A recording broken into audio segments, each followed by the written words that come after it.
안녕하세요. 눈뜨는 인생입니다. 오늘 소개할 책은 참 괜찮은 태도. 저자는 박지현, 출판사는 메이븐입니다.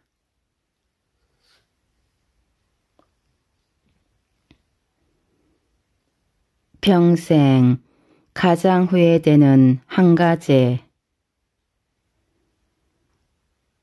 사랑하는 사람에게 고맙다는 말을 많이 했더라면, 진짜 하고 싶은 일을 했더라면, 조금만 더 겸손했더라면, 친절을 베풀었더라면, 나쁜 짓을 하지 않았더라면, 꿈을 꾸고 그 꿈을 이루려고 노력했더라면, 감정에 휘둘리지 않았더라면, 만나고 싶은 사람을 만났더라면, 기억에 남는 연애를 했더라면, 죽도록 일만 하지 않았더라면, 가고 싶은 곳으로 여행을 떠났더라면, 내가 살아온 증거를 남겨두었더라면, 삶과 죽음의 의미를 진지하게 생각했더라면, 고향을 찾아가 보았더라면, 맛있는 음식을 많이 맛보았더라면, 결혼을 했더라면, 자식이 있었더라면, 자식을 혼인시켰더라면, 유산을 미리 염두에 두었더라면, 내 장례식을 생각했더라면, 건강을 소중하게 여겼더라면, 좀 더 일찍 담배를 끊었더라면, 건강할 때 마지막 의사를 밝혔더라면, 치료의 의미를 진지하게 생각했더라면, 신의 가르침을 알았더라면, 25가지의 후회. 이는 죽을 때 후회하는 25가지라는 책에서 호스피스 전문의 오추 스위치가 자신이 만난 말기암 환자 1000명이 가장 후회된다고 공통적으로 꼽은 것들을 정리한 리스트다. 삶의 마지막 순간 나는 과연 어떤 후회를 하게 될까? 나로선 그 마음을 도통 짐작하기 어렵다. 그래서인지 호스피스 병동을 취재할 때는 유독 모든 것이 조심스럽다. 죽음을 목전에 둔 이들에게 혹여 결례를 범하지는 않을지 우려가 됐기 때문이다. 호스피스 1층엔 병실들이 있고 2층으로 올라가면 통창을 통해 나무들이 보이는 작은 복도가 있었다.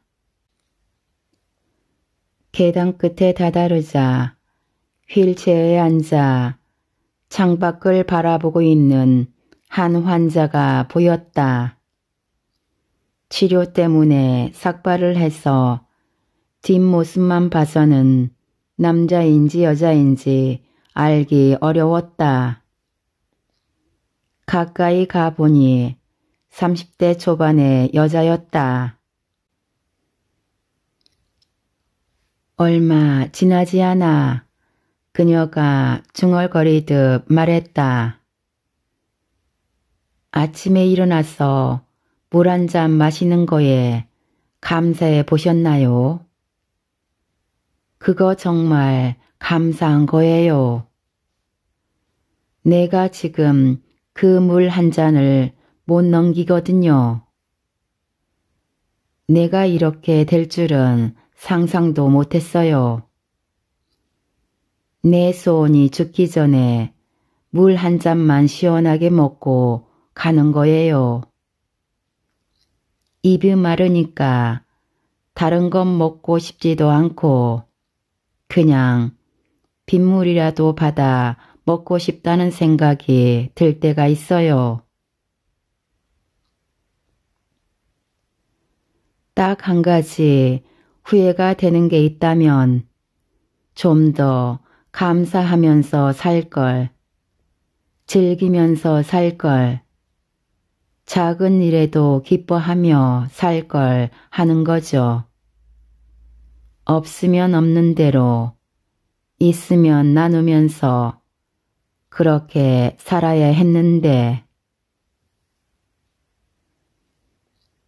그녀는 다시 한번 생이 허락된다면 그냥 남들처럼 나이 들어서 할머니가 되고 싶다고 했다. 이런저런 세월의 풍파를 겪고 노안이 오고 자글자글한 주름살이 생긴 할머니. 위암 말기라 어떤 걸 삼켜도 구역질이 나와 물 한 모금 제대로 넘기기가 힘든 그녀는 살 날이 얼마 남지 않은 상태였다. 그녀는 남들처럼 늙어갈 기회를 박탈당해 늙는다는 것 자체가 축복처럼 여겨졌던 것이다. 기운 없는 목소리로 물을 마시고 싶다고 말했을 뿐이지만 그 안에 숨어있는 간절함과 절박함이 고스란히 전해졌다. 나는 아무 말도 할 수 없었다. 늙어가는 것을 단 한 번도 축복이라고 생각해 본 적이 없는, 심지어 늙는 게 두려운 나는 감히 상상조차 할 수 없는 얘기였다. 물 한 모금 넘기는 것조차 쉽지 않은 고통이 어느 정도인지 나는 아직도 모른다. 하지만 나와 비슷한 또래의 여자가 앙상한 얼굴로 간절히 말하는 소원을 들은 후 더 이상 물맛도 세상도 그전과 같지 않았다. 그러나 그것도 잠시였다.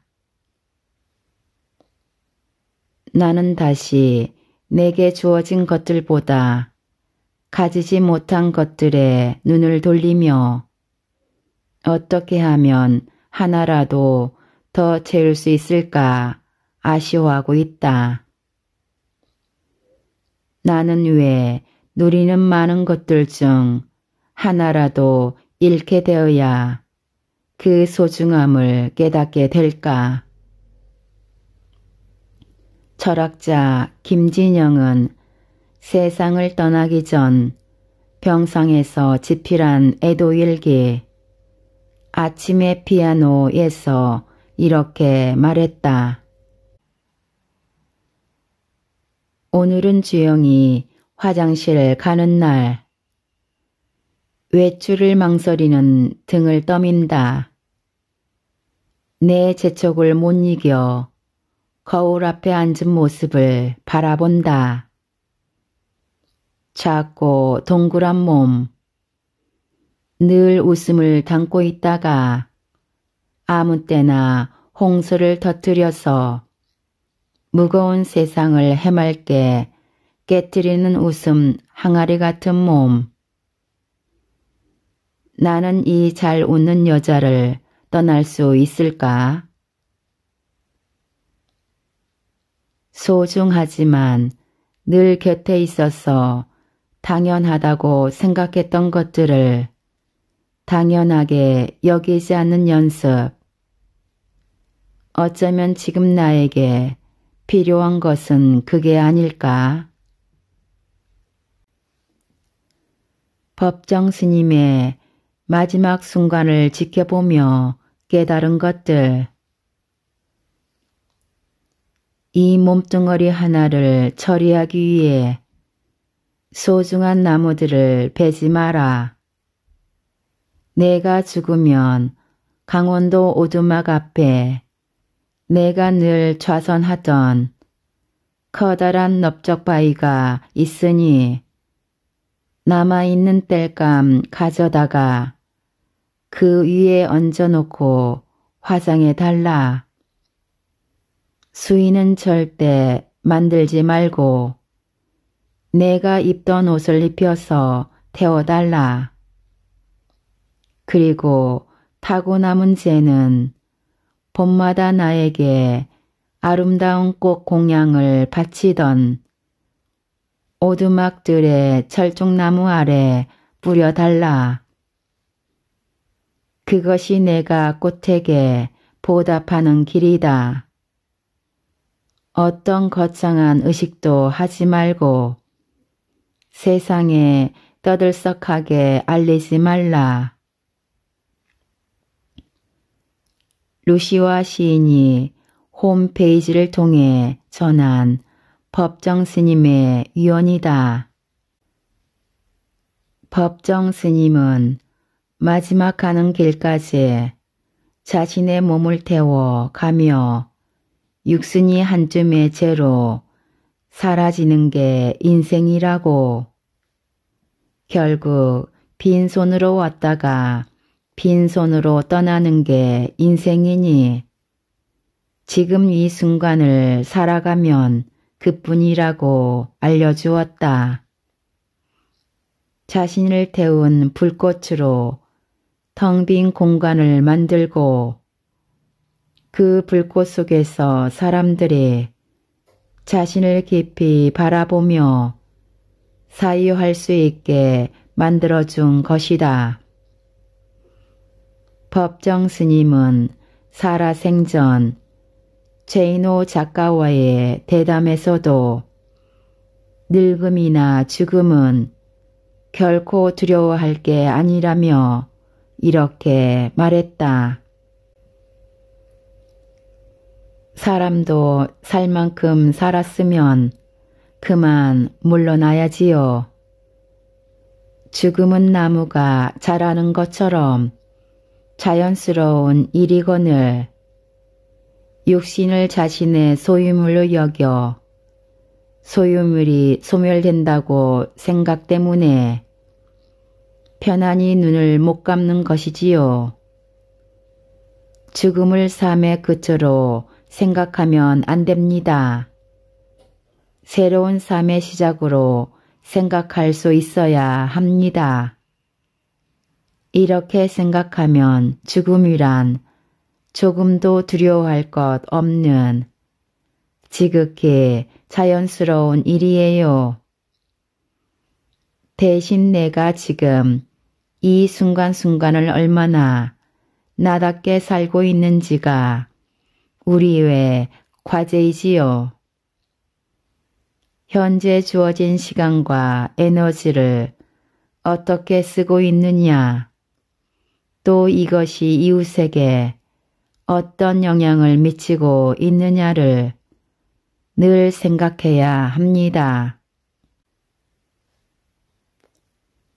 그래서 법정 스님은 살면서 가장 두려워해야 하는 것은 늙음이나 죽음이 아니라 녹슨 삶이라고 했다.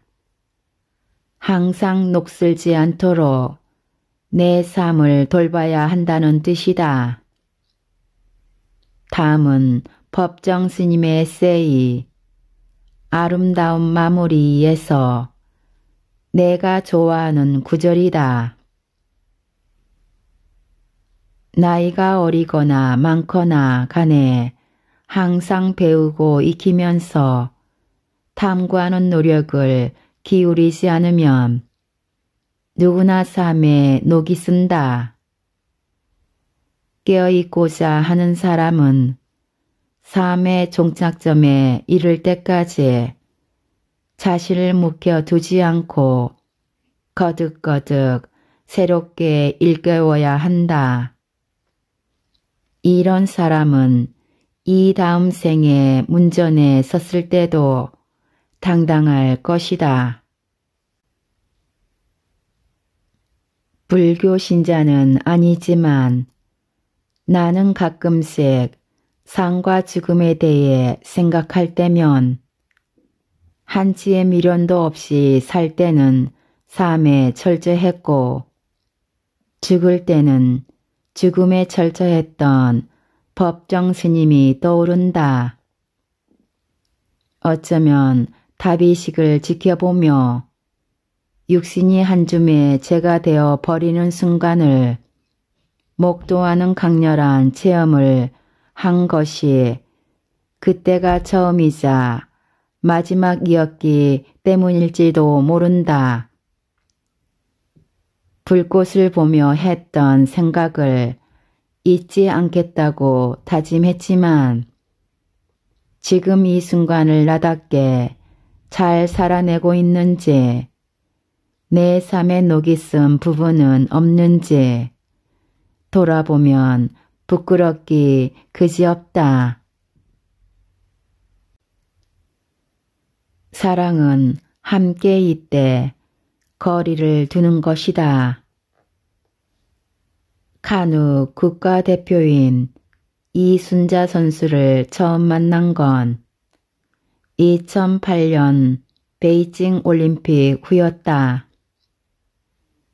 우리는 20대 후반에 비슷한 나이에 비슷한 고민을 하고 있었다. 이순자 선수는 카누 종목으론 우리나라 최초로 올림픽에 출전해 많은 관심을 받았지만 운동선수로서는 적지 않은 나이였기에 언제까지 선수 생활을 이어갈 수 있을지 생각이 많았다. 10년 뒤 우리는 거짓말처럼 다시 만나게 되었다. 식사를 하면서 이런저런 이야기를 나누는데 그녀에게서 행복감이 느껴졌다. 그래서 물었다. 행복하세요? 네, 저 행복해요.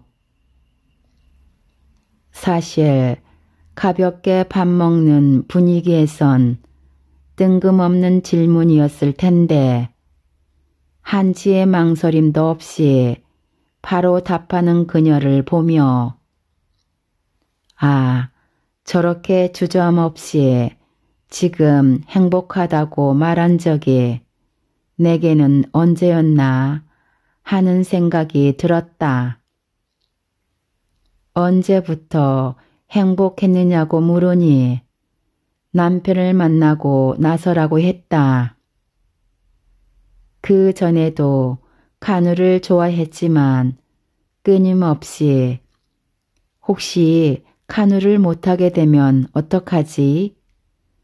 성적이 잘 나오지 않으면 어떡하지? 하는 불안감에 시달렸다고 했다. 그런데 어느 날 남편이 그녀에게 말했다. 힘들면 언제든 그만하고 집으로 와요. 내가 늘 곁에 있으니 아무 걱정 말고. 늘 혼자 싸우는 기분이었는데 그 말을 듣고는 안도감이 들었단다. 그 뒤로는 정말로 카누를 하는 게 행복하다고 했다. 그녀의 남편은 정읍에서 소를 키우는 사람이다. 소를 키우는 남자와 카누 국가대표 선수. 그들은 소개팅으로 만났다. 그렇게 서로에게 반해 결혼을 하게 되었지만 올림픽 출전을 앞두고는 고민이 많았다. 그도 그럴 것이 큰 대회를 준비하려면 반년에서 길게는 1년 가까이 훈련장에서 합숙을 해야 한다. 그야말로 부부가 생이별을 할 수밖에 없는 것이다. 게다가 몸 상태도 좋지 못했다. 손목은 거의 못 쓸 정도의 상태였고 가만히 있어도 손가락 마디마디가 고통스러웠다. 그 몸으로 훈련에 참여해서 출전권을 딸 수 있을지도 미지수였다. 그래서 고민이 많았는데 이번에도 남편이 먼저 말을 꺼냈다. 올림픽 나가고 싶지 않느냐고. 나는 괜찮으니 하고 싶으면 도전해 보라고. 대신 힘들면 언제든지 그만두고 오라고. 그 말에 용기를 얻은 그녀는 화천 훈련장에 입수했다. 깜깜한 새벽 그녀는 늘 일어나자마자 손목을 핫팩으로 찜질한다고 했다. 나는 궁금했다. 그런 순간에 남편이 곁에 없는 게 아쉽지 않을까? 그런데 그것은 세상 쓸데없는 걱정이었다. 그녀는 통화를 하는 것만으로도 그가 자신을 얼마나 사랑하는지 느껴진다며 늘 보호받는 기분이라고 했다. 남편도 같은 마음을 느낀다고 했다. 혼자 새벽에 일어나 갓 태어난 송아지를 보러 나갈 때나 여물을 줄 때면 아내의 마음이 곁에 머무는 것 같아서 사랑받는 기분을 느낀다고. 그 이야기를 듣는데 이게 사랑이 아니면 무엇이 사랑일까 싶었다. 간우와 소, 전혀 연결 지점이 없어 보이는 두 사람이 다른 공간에서 각자의 시간을 보내는 동안에도 서로의 꿈을 응원하고 나의 지금을 그 또한 걱정해 주리라 굳건히 믿는 사랑. 에리 브롬은 사랑의 기술이라는 책을 통해서 누군가를 사랑하는 것은 단순히 강렬한 감정만이 아닌 결의이자 판단이고 약속이라며 다음과 같이 말했다. 나는 사랑하는 사람이 나에게 이바지하기 위해서가 아니라 자기 자신을 위해서 자기 나름의 방식으로 성장하고 발달하기를 바란다. 만일 내가 참으로 한 사람을 사랑한다면 나는 모든 사람을 사랑하고 세계를 사랑하고 삶을 사랑하게 된다. 만일 내가 어떤 사람에게 나는 당신을 사랑한다고 말할 수 있다면 나는 당신을 통해 모든 사람을 사랑하고 당신을 통해 세계를 사랑하고 당신을 통해 나 자신도 사랑한다고 말할 수 있어야 한다. 돌이켜보면 예전에 나는 사랑하는 사람과 모든 걸 함께 나누기를 바랬다. 그래서 더 이상 외롭지 않은 것이 사랑이라고 생각했다. 그때는 아무리 사랑해도 그에게도 나에게도 각자의 성장을 위해 혼자만의 시간이 필요하다는 사실을 이해하지 못했다. 혼자만의 시간에 느끼는 외로움 또한 내가 견뎌야 할 몫임을 몰랐다. 하지만 나는 사랑하기에 앞서 그의 세계를 존중했어야 했다. 그러기 위해서는 그와 나 사이에 오히려 적당한 간격이 필요하다는 사실을 받아들여야 했다. 오히려 그가 나를 사랑이라는 이름으로 구속하려 들면 그건 사랑이 아니라고 단호하게 말할 수 있었어야 했다. 진짜 사랑을 하면 나와 전혀 다른 그의 세계를 만나 이해하려고 애쓰는 과정에서 나의 세계가 확장되는 경험을 하게 된다. 박준 시인의 말처럼 사랑은 이 세상에 나만큼 복잡한 사람이 그리고 나만큼 귀한 사람이 있다는 사실을 새로 배우는 일이기 때문이다. 나는 이제 나에게 묻는다. 사랑이 찾아왔을 때 외로움을 달래주지 않는다고 그를 원망하지 않을 자신이 있느냐고. 함께 있되 거리를 두라는 말을 실천할 자신이 있느냐고. 이순자 선수와 그녀의 남편처럼 누가 뭐라든 나답게.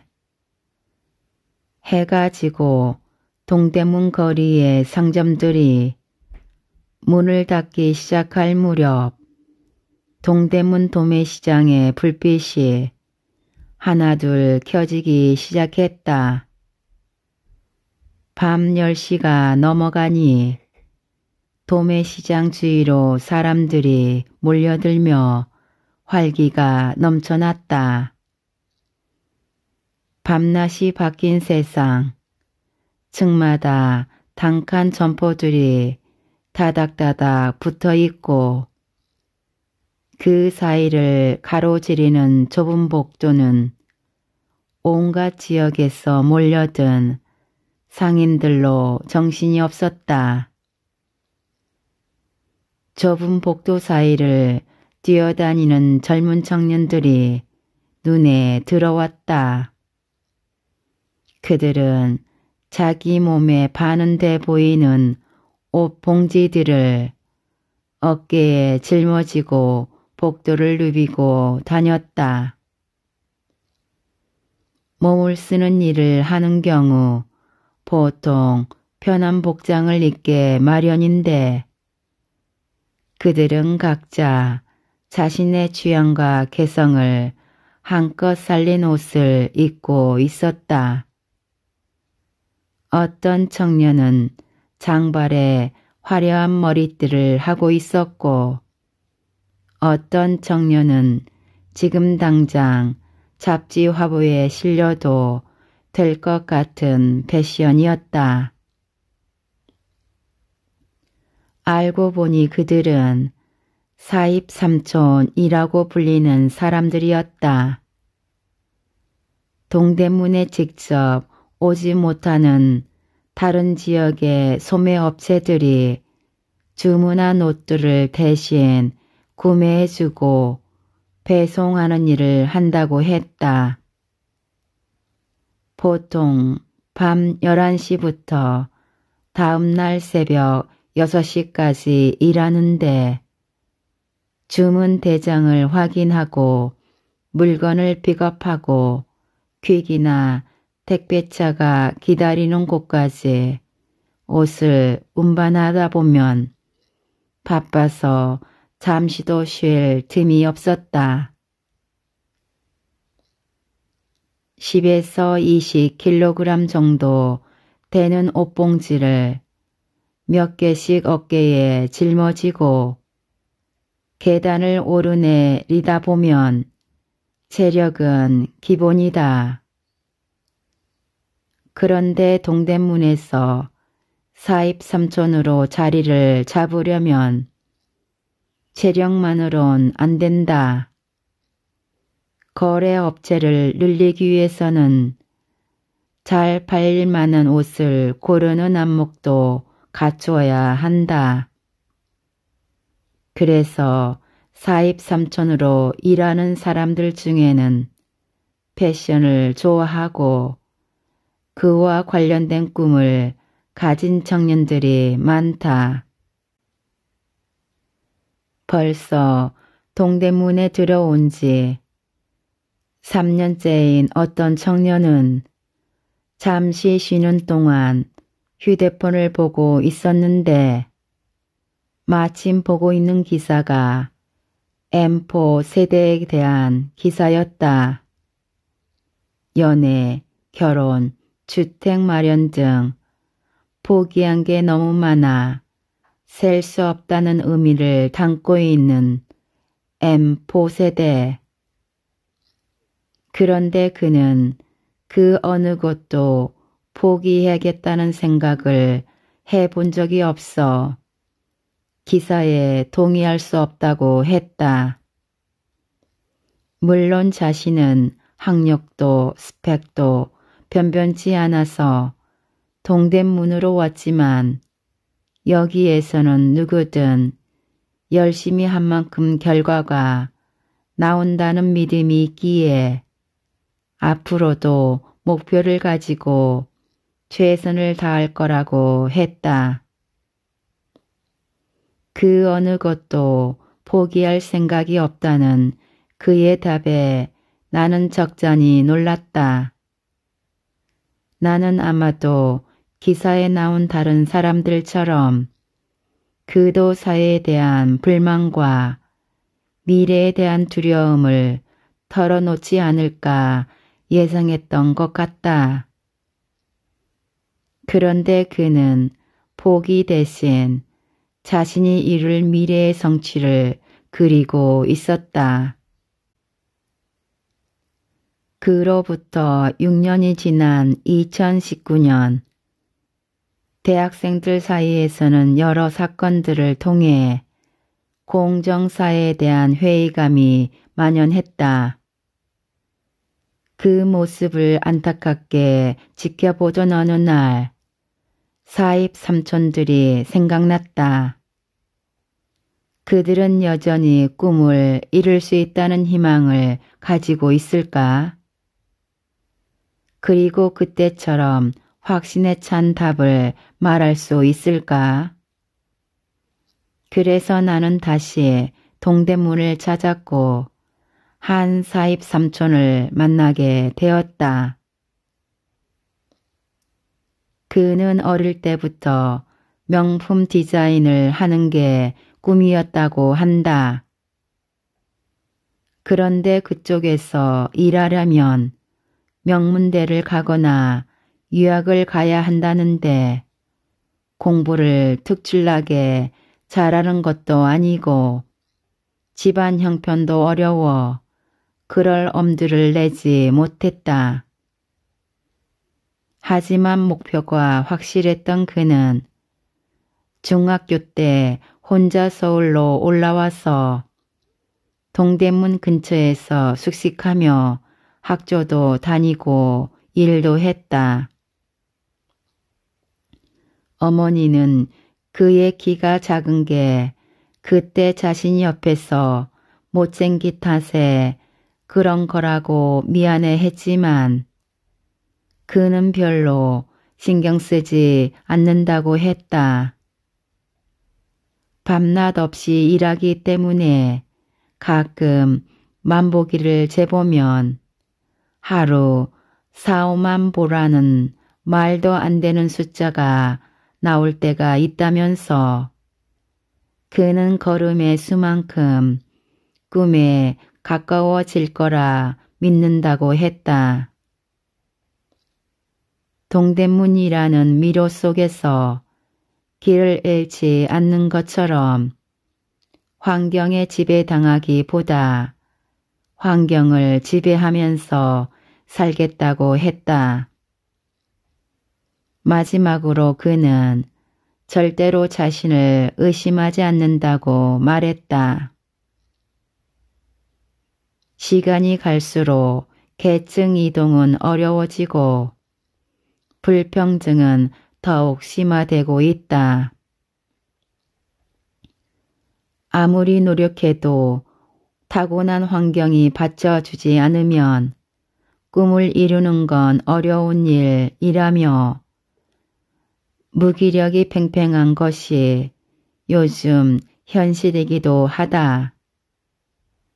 하지만 사입삼촌들은 안 될 거라며 꿈을 포기하는 대신 이 모든 게 세상 탓이라며 변명과 핑계를 늘어놓는 대신 간절히 원하는 꿈을 향해 나아갈 뿐이다. 사입삼촌들이 무거운 옷봉지들을 어깨에 짊어지고 쉴 새 없이 동대문에 패션타운을 구석구석 누비고 다니는 모습을 바라보는데 그들이 참 멋있다는 생각이 들었다. 학벌, 집안, 환경, 그 무엇에도 기대지 않고 스스로의 매력과 강점을 살려 원하는 목표를 향해 나아가는 사람만이 낼 수 있는 진짜 먼 말이다. 몇 년 동안 고생할 것은 각오했지만 후줄근한 옷은 참을 수 없다는 그들의 말이 잊히지 않는다. 나도 그들처럼 불평을 늘어놓는 대신 내 식대로 무엇이든 하고 있는 사람이 되고 싶다. 포기하지 않고 어떻게든 꿈을 향해 나아갈 방법을 찾는 사람이 되고 싶다. 그러기 위해서는 사입삼촌들처럼 나 스스로를 믿어야만 한다. 세상 사람들이 모두 나를 흔든다 해도 나 자신을 믿으면 무너지지 않고 어떻게든 앞으로 나아갈 수 있다. 지금까지 참 괜찮은 태도에서 일부 발췌하여 읽어드렸습니다.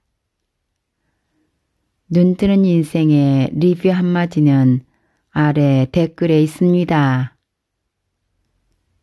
우리 모두 책을 통해 성장해 갔으면 합니다. 감사합니다.